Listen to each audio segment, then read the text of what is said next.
Hello everyone, good day, Assalamu alaikum. This is Saad here from Mada Mechanics.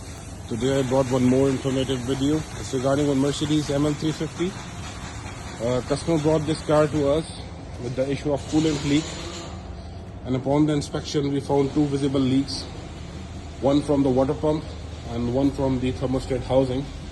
But the normal step you have to take when there's a issue with the coolant leak, you have to do the pressure test for the coolant to make sure that if there is any other leak which is not visible, so you can fix it as well. So upon doing the pressure test, we found that the radiator was also leaking.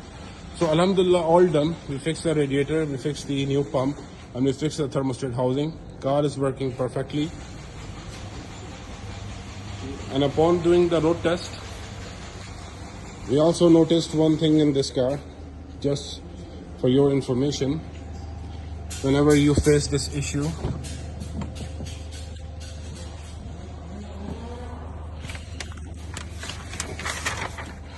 when we started this car,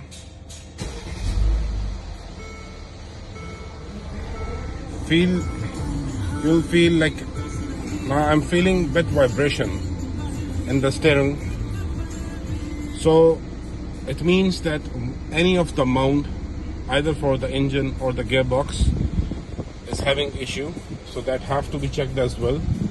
So whenever you feel vibration in your steering more than the normal one, you must have to check the engine mounts both, and also the gearbox mount.